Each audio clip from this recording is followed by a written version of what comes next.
Compton in the house. Without a doubt. It's Compton in the house. Without a doubt. It's Compton in the house. Without a doubt. It's Compton in the house. Without a doubt. It's Compton in the house. Without a doubt. It's Compton in the house. Without a doubt. It's Compton in the house. Without a doubt. Protect our daughters in this motherfucker, man. Dan Orlovsky, what have you done? Succumb to the woke, the left, the Disney fucking mob, and all things evil. Shame on you, my brother. God, all the respect I gained for you over the last couple years building a relationship, I lost for you overnight. Shameful, man. Shameful. This is another Coach JB rant. You're not going to want to miss it. See you on the other side. Pound that like, subscribe, become a member. You ain't going to want to miss this one.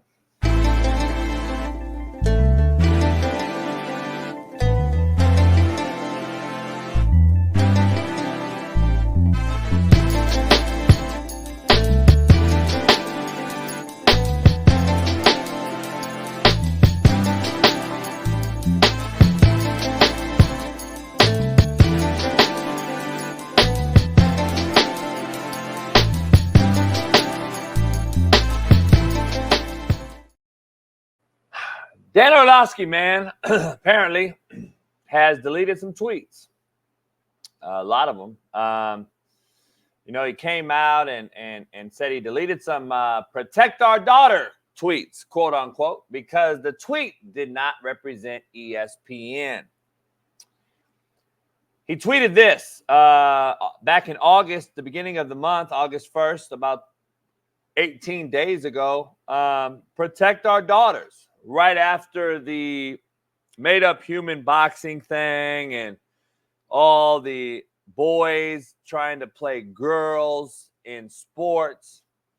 And after Kirk Herbstreit has come out and said, men will never belong playing women in sports. And then David Pollack, who's also been a victim of ESPN and Disney's firing campaign over the last few months, has also came out and said women do not belong playing men in anything. And then RG3, who I'm not a fan of, was fired and came out and tweeted, nothing is worth my integrity, basically meaning he will not sell out to nobody over his beliefs. So shout out to RG3 if that's what he really saying. Dan Orlovsky, though. Shame on you. Shame on you. We're going to dive into this and break this down, but let me be clear. ESPN, I tweeted out what a joke this network is because they fired Sam Ponder, the only woman at the network who was publicly bringing up that men don't belong in women's sports. She's the host of NFL Live, and listen, Sage Steele did this as well. She was a victim of this same campaign, this firing campaign. I don't understand it. I don't get it. And I want to be clear here. This is clearly another person standing for something and not falling for anything. And ESPN doesn't like that heat. They don't like that friction. They'll get rid of you. Ask Sage Steele. Ask Sam Ponder. Ask David Pollack. Kirk Herbstreit could be next. He's too big of a name, and I'm thinking he'll probably be out of there after this anyway. He's made enough money anyway. I'm sure he'll do something with Amazon or Pat McAfee, and they'll do their own college game days type of thing. Something will happen. But the Mina Kimes of the world and, about the Johnson, this broad and all these other folks involved here is the real reason why this rant I had to do today. It's very ironic that Dan Orlovsky and Mina Kimes are tight. They've always defended each other. You can tell they're super tight. And It's fucking ironic. It's ironic. And I'm going to tell a few stories and that I can back them up too, but it's a shame. It's bad. Dan Orlovsky was absolutely destroyed over the weekend by deleting his Protect Our Daughters tweet because ESPN made him do it, he said. Meanwhile, they fire a woman named Sam Ponder weeks before NFL Live begins, back live, and she was the host, by the way. She disagrees with men playing women in sports, and just as Sage Steele was, she was fired. And will now possibly sue Disney as Sage did as well. On the other side of the island, though, I call the island the ESPN island, which is basically the Epstein Island, Mina Kimes being exposed for lying about racial comments. I think Outkick's doing a whole report on her.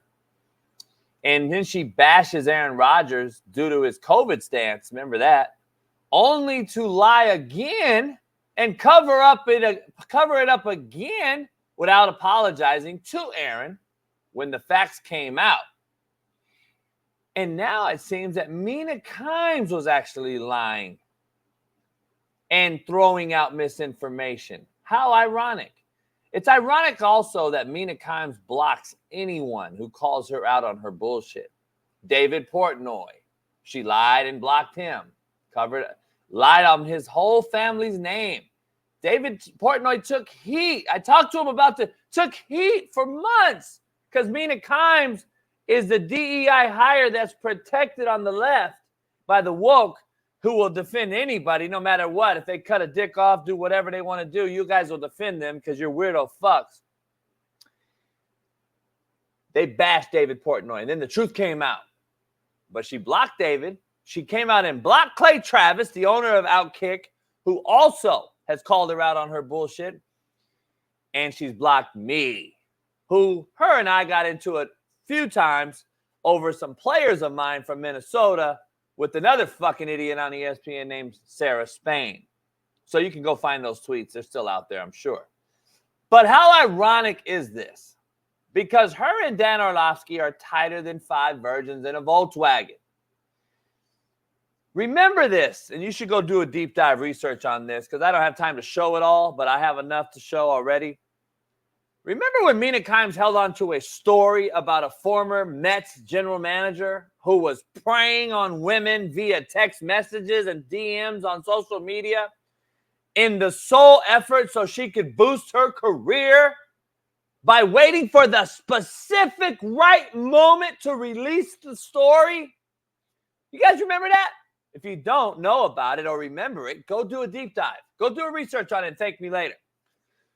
This allowed the guy, though, in question, this GM that was with the Mets, this weirdo fucking pedo, to prey on women even longer than they should have been because she didn't come out and tell nobody.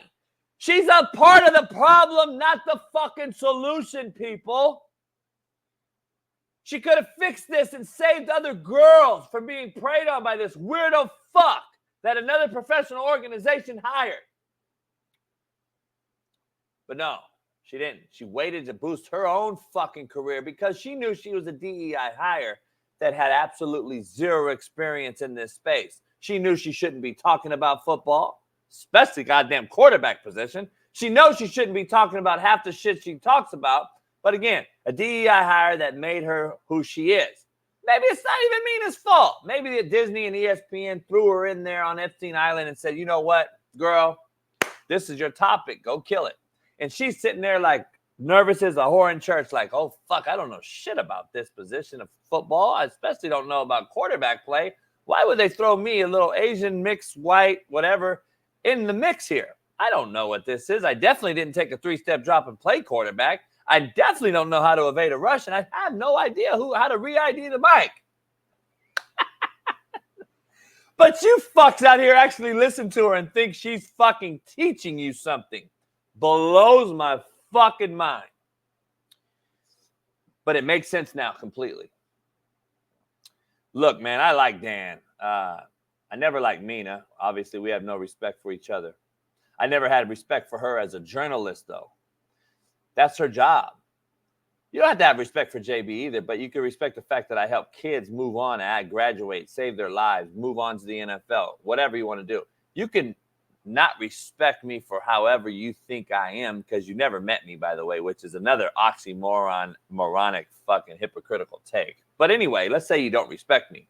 Fine. I try not to disrespect or not respect someone I've never met without having a deep dive or research into that person. So most of the people that I discuss on here, I've met or know or some sort of have a relationship or some sort of backstory to these folks. I don't just come out and say, oh, fuck that motherfucker, and I have no clue what he does, like y'all do to me. Now,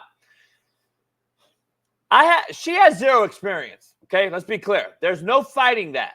There's no arguing it. She didn't play football. She didn't play quarterback. This is where she talks the most fucking about on all her platforms and her shows. She has zero experience on the topics which she discusses. So therefore, I have zero respect. Maybe it's not her fault. Like I said, they threw her DEI hire in there and just talks shit on, just has no business talking about. She has no business talking about any of this. They gave her a podcast, which I believe is the worst ranked podcast on TV. I'm looking it up here on this data thing. She has the lowest rated podcast on television right now that actually has a TV show podcast on TV, on Disney, and on ESPN. But they still push it. And they still say that she's a great addition. Fully credited and knows all things that she discusses. Quote, ESPN said this. It's embarrassing and quite insulting to folks who actually know what the fuck they're talking about. Give you a little context about all this, okay? And I want to go back to why Mina Kimes held on to the GM story of the Mets and why she has yet to come out and apologize to Aaron Rodgers for throwing him under the bus and lying. Take a listen to this.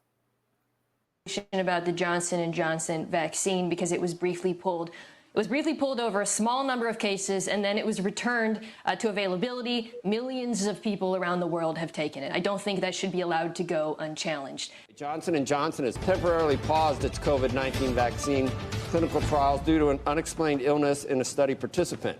The decision to pause administration of Johnson & Johnson vaccine was made specifically for 3 reasons.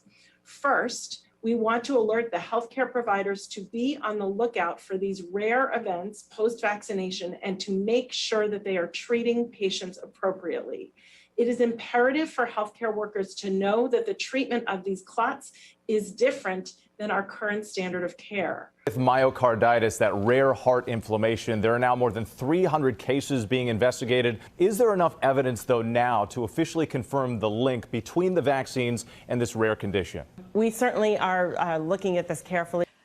There's the football side of this, which is that he has made himself unavailable to his football team. I spoke with CDC Director Dr. Rochelle Walensky, and I asked her, with nearly half of Americans fully vaccinated, why are all the nation's numbers going in the wrong direction? No vaccine is 100%. Every day we hear about more and more people who have been fully vaccinated coming down with the infection. Then to me, there's the human side, which is we are still in the middle of a global pandemic that has claimed millions of lives. And what we've got today with this interview is a public figure spreading misinformation about the best way to stop that pandemic.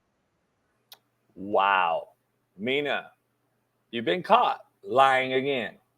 Mina, your cross-eyed ass look like a fucking tard sitting there looking, dude. I mean, you can't fucking look stupider. Why do people defend this broad? Because she's, so first of all, a lot of you motherfuckers think she's cute. First of all, you must like fucking dead corpse as well, because that's fucking as cute as my goddamn ball sack. Let me just tell you, if you think that's cute, you've had no pussy, number one. Number two, why do y'all defend this fucking tard? Like, I'm serious. It's time to call out the real and stop defending people because she's either A, woman in a men's space, B, it's not fair to her, JB, she didn't ask for this, or C, because you think she's a fucking DEI hire. Therefore, she's a minority, JB. It's inequitable. not to have her. Fuck all that. Go listen to Brian Urlacher talk to fucking Lou Holtz on his show the other day. Fuck DEI hires. Start hiring the right people like we used to do. Number one, why do you defend this dumb fucking idiot? And why hasn't she came out and admitted she's been wrong the whole time and she's the one spreading misinformation? Why hasn't she came back to Aaron Rodgers and said, you know what, you were right. Fuck, you were ahead of the game. You actually did some research. You didn't just listen to the other DEI hires on my network, ESPN, and totally spew out misinformation. Mina, where you at, girl? Why ain't you came out with Dan Lepidard and the Tards and all these other fucks that don't like me and came out and apologized to Aaron Rodgers? Y'all clearly been wrong. You're lying still on top of another lie. I tell you all the time, that this is the thing. The only way to cover up for a lie is to do what? Continue to lie. This is what these fucks do. Instead of stopping the lie and coming out and say, you know what, dog? I was wrong. My bad. I sincerely apologize to you guys, man. I made a haste judgment, a lapse in judgment. I had one because I listened to the wrong people. And then my job told me I needed to say this. So therefore, I'm standing on business like Sage Still, Kirk Herbstreit, Dave Pollock, and saying, you know what? Fuck you, ESPN. I'm not going to lose my integrity, and I'm going to stand on business. There's too many young babies out here and kids and other folks out here that are relying on my platform, Dan Orlovsky's platform, Kirk Herbstreit's platform, Sage Still's platform, Sam Ponder's platform, that I just can't spew misinformation like this and just blatantly lie to the people and then let people actually go out here and do things that are not healthy for themselves or will hurt themselves down the long run. But no, they don't. They don't do that, dog. Because to cover up one lie, you have to continue to fucking lie and lie and lie and lie until you become a full-blown liar and there's no going back. There's no retread, no rewind. You are a liar. You are a spewer of misinformation, and this is how you became who you are. With 900,000 Twitter followers and 500,000 Instagram followers and whatever that is that you want to get done in your life, accomplishing on social media, you're doing so because you yourself are a DEI hire. You bring zero validity to any show. You have zero experience on anything you discuss, and all you're doing is reading stat lines from Google. You actually cannot tell not one person listening to this show how to read coverage, how to tell me who's hot, who's site adjust, how to re-ID the mic, how to slide protect away from the pressure to the pressure, who's hot, who's not, based on right-handed QB versus left-handed QB. You can't tell me about BCCCR. You can't tell me about boot count, cutback reverse. You can't tell me about fucking quarters coverage, man zero. You can't tell me about zero pressure. You can't tell me about fire zone. You can't tell me about boundary pressure. You can't tell me about throwing off the hash late. You can't tell me about shit, girl. And you can't tell nobody else. You spew misinformation. You talk dumb shit. You talk about stats and this and that. And these people at ESPN make you stat lines to read on a teleprompter, and you think your validity is legit. You think people actually listen to you because of who you are and the knowledge that you bring. You bring nothing. And I'm sorry to break the truth to everybody out there, but she brings nothing. She's a DEI hire that is a slap in all of your faces if you continue to still watch ESPN, which is the most fucking woke, shitty fucking network there is. And I'm not done. But this completely makes sense now, right? As how her rise came in this business.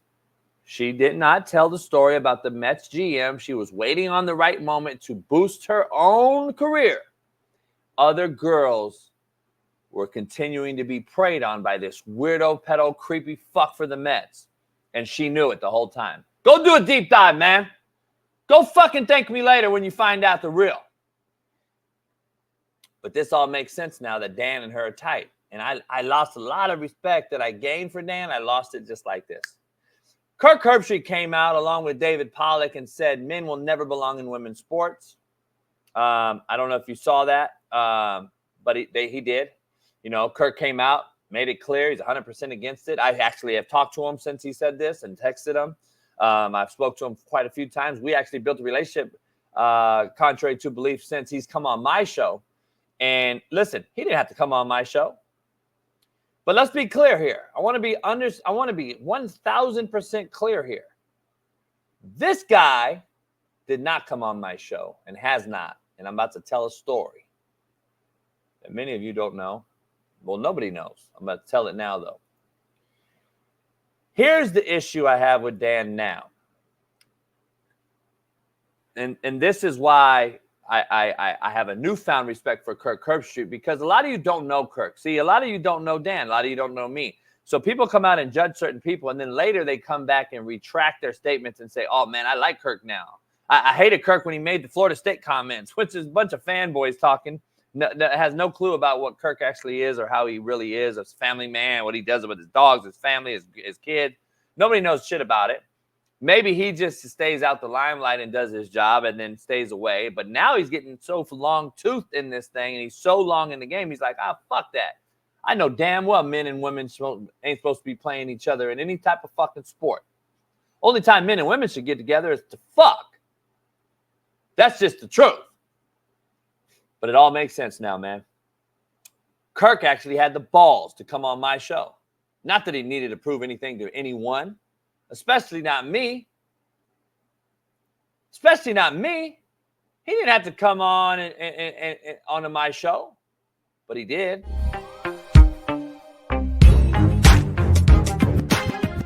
I'm like, all right. I got the Herbies following me. Yeah.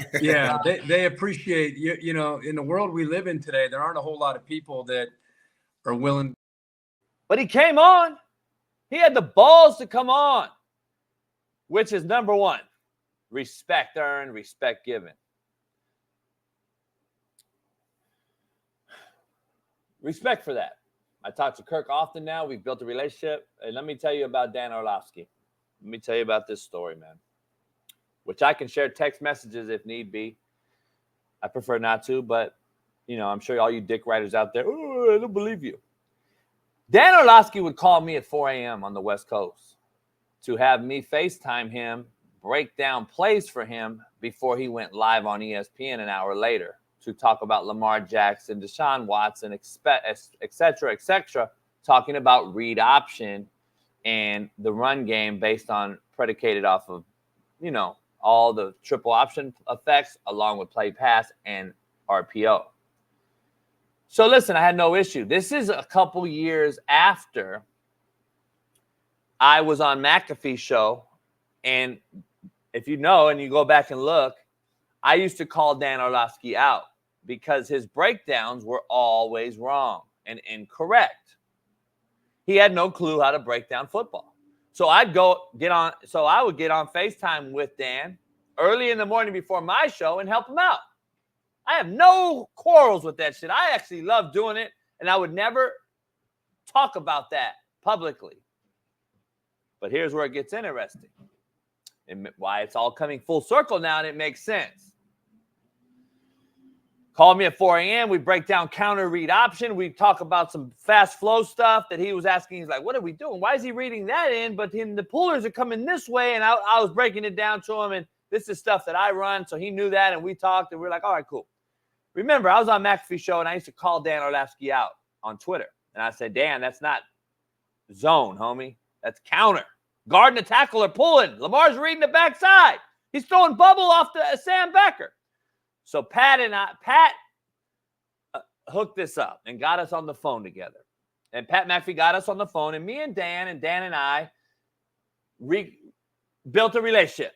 So we were cordial. We were cool. We talked it out. And I told Dan, hey, listen, I'm not disrespecting you. I'm just telling you the truth. You're calling this shit wrong when you break down these plays. And ESPN, being the woke organization they are, they don't know the difference between zone and counter. So they let their number one football guy, Dan Orlovsky, spew false information to the casual fan out here. So I called it out. Guess what? I'm the asshole. Just like how you defend Mina Kimes, you hate on JB. Same way, right? Even though I'm 100% correct on this, I'm still the asshole because I actually told the truth. And the truth hurts. So I'd help him out in the morning. I'd do multiple different things for weeks and weeks. Here's where it gets interesting. I told Dan, I said, Dan, we're cool now and everything. You got to come on my show, though, once in a while. Oh, yeah, JB, I got you. No problem, no problem. I said, all right, dog. Don't fucking stand me up and say you're going to come on and you don't, and then continue to milk me for information to make your fucking job look better. And then don't prop me up. Don't tell, shout out to Coach JB, man, for helping me out. Do that then. You better do that or you better come on my show. That's the agreement we had. I got the fucking messages.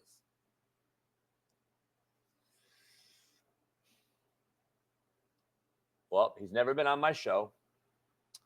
He's never shouted me out on ESPN because he's scared, obviously, after the recent events of deleting his Protect Our Daughter tweet. And I said, listen, Dan, come on my show. I helped you out. I'll lay off your ass with the breakdowns that you don't do correctly. But he is proven to be not a man of his word. He's not a man of his word, dog. And that's just where I lose respect once again. And I can't continue to lose this respect for you and gain it back and lose it and gain it back. Because that's like you lying to my face and then apologizing to me as if that's not really who you are. And me accepting it. I'd be a fool. I'd be a buffoon. So I'm not. I've lost respect. I do respect Dan for what he's accomplished in life, which I've told him in person to his face and on text and tweets. He is still a 1%er, just contrary to belief, everybody. He played the game at the highest level in the NFL. He now makes money calling the game. And be that as may, the standing for nothing, falling for everything shit is where I lose the same respect I have for Dan, that I lose the same respect for Dan. I lose that respect right back. And now he's back to zero with me, or now below zero. I don't care, Dan, that you don't come on my show. But don't use me to help you out. So you don't look like a fucking buffoon on ESPN Live and call me FaceTime to help you break down plays because you have no fucking idea how to coach. Oh, yeah, remember the NFL, multiple NFL teams offered this guy OC jobs? Let that sink in. But JB, what does he know? It's ironic and real and funny how this thing works in this life. It's all who you know and who knows you, not what you know. Remember that. Protecting our daughters should be number one by a man, especially one that actually has biological daughters that you've actually belonged as the father to. For you to renege on that and take that tweet down tells me a lot about you as a man and a character. And listen, I get all the fact that you got to feed your family and you got to do those things. I get it, dog. And I'm sure you have a lot of money. I'm not pocket checking you. I don't really give a fuck. But listen, Sage still had the balls that you wish you had, which is crazy, dog. Again, proving my point that the feminine man has taken over the landscape in the sports world. And women now wear the pants. Shout out to Sam Ponder, Sage Still, all the real women out there who know that they work their fucking asses off to defend their own daughters so they can play in a sport that's equal to themselves. And having one chromosome versus two, as these boxers in the Olympics had. And these women who stand on business to protect the females and future women of this country. Shout out to you guys. I applaud you. And shame on Dan Orlovsky and the men out here who don't have the balls to call it like it is or to keep their fucking word. That's the problem with you soft beta males. Fuck ESPN, everything they wrote in on and stand for. And the more people that say it, the more Sage Stills and Sam Ponders out there, Kirk Herbstreets and David Pollocks that say it, the better off we'll be. Much love to everybody, man. Pound that like, subscribe, become a member. See you tomorrow with another Coach JB's Daily Rant. We'll be back on the 26th live, Smitty and I, so don't miss it. Stay tuned. We're on vacation, and I'll see you on the other side. Peace.